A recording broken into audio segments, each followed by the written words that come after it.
For this week's VIP challenge, this one's a little bit more of a technique challenge, maybe possibly something you still might want to throw into a solo, but it's very chromatic, but not in the way they're used to. Here's how it goes, and then we'll break it down.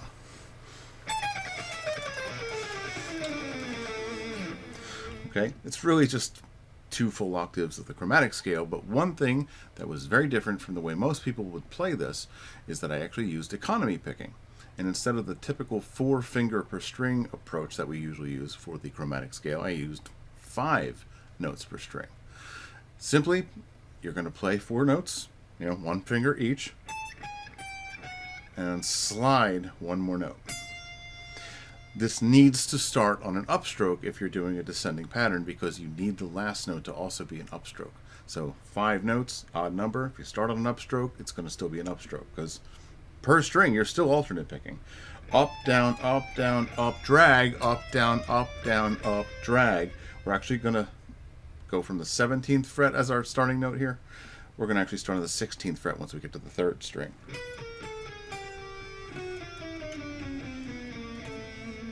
And it just happens to be 6 sets of 4 the way I did it. So I accented it on purpose as 4s, because 5s, while it is a bunch of 5s, that's not particularly easy to work with from a rhythmic standpoint. So I just treated it like 6 beats worth of 16th notes, like as if two measures of 3/4, basically with 16th notes. 1 E and a 2 E and a 3 E and a 1 E and a 2 E and a 3 E and a 1.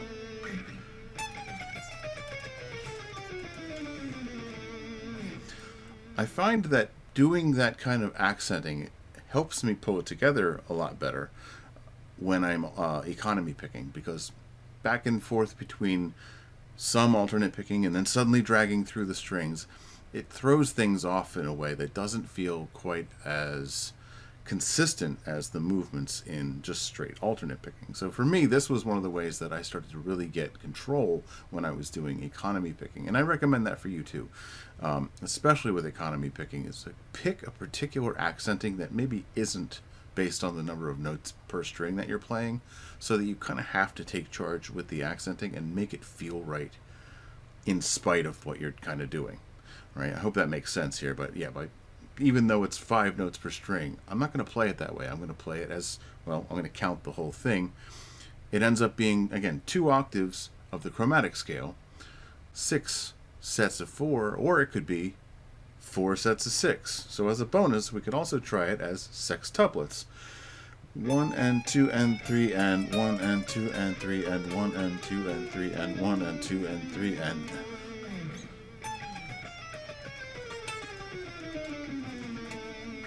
And your accents are going to fall on different notes each time, which is kind of one of the benefits here. That's where the benefit comes from, is trying different challenges with the same pattern. So anytime you have the opportunity to re-accent something as a different type of rhythmic feel, do it, because you're going to get more control over it, and you're also going to gain an extra piece of vocabulary that you could use in more than one situation. One more time through.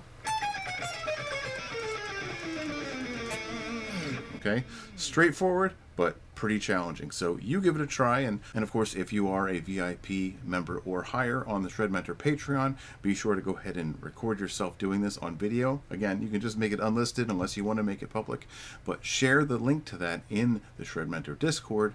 That'll be, part of participating in it, and the rest of us will be doing that too. And of course, keep your eyes out for the Jason's Bonuses lesson on this particular challenge later on this week. Until next time, though, rock on.